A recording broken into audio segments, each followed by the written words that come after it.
মাঘ মাসের শুক্লপক্ষের পঞ্চমী তিথিতে হয় সনাতন ধর্মাবলম্বীদের অন্যতম ধর্মীয় উৎসব সরস্বতী পূজা।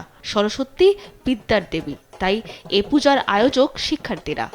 একমাত্র আরএফএল ক্লাস পাইপ নিশ্চিত করে প্রতি ইঞ্চিতে সঠিক থিকনেস ও সঠিক মাপ। পাইপের বস, না কিনলে লস। রাজধানীতে এই পূজার মূল আকর্ষণ ঢাকা বিশ্ববিদ্যালয়ের জগন্নাথ হলে। এবার ৭৬টি বিভাগের পূজা অনুষ্ঠিত হয় হল মাঠে। নিজেদের বিষয়ের সঙ্গে মিল রেখে মণ্ডপ আর প্রতিমায় নান্দনিকতা ফুটিয়ে তোলেন বিভিন্ন বিভাগের শিক্ষার্থীরা। পূজার শুরু সকালেই পঞ্চপল্লব আর নারিকেল দিয়ে সাজানো হয় পূজার ঘট। বিদ্যা, বুদ্ধি আর জ্ঞান লাভের আশায় পূজা শেষে পুষ্পাঞ্জলি দেন তারা।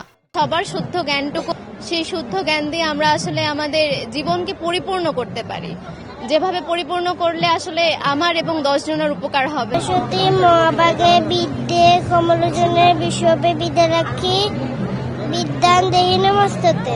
সারা বছরের যে আমরা পড়াশোনা কিভাবে করব এবং কতটা ভালোভাবে করা যায়, এগুলোই হচ্ছে আমরা তার প্রতি প্রণাম করে অঞ্জলি নিয়ে তাকে প্রণাম জানাই।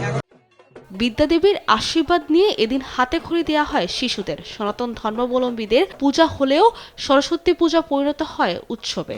তো এটা আসলে গিনেস বুক ওয়ার্ল্ড রেকর্ডের জন্য আজকে একটা অ্যাটেম্প করা হচ্ছে। ভালো লাগছে, আয়োজন খুব ভালো ছিল, সুন্দর মতো পূজা হয়েছে। খুব এক্সাইটেড থাকে এক বছর ধরে, মা আসবে, নতুন শাড়ি, নতুন ভাবে সাজগোজ। বরাবরের মতো এবারও জগন্নাথ হলের পুকুরের প্রতিমায় আলাদা মাত্রা দিয়েছেন চারুকলা অনুষদের শিক্ষার্থীরা।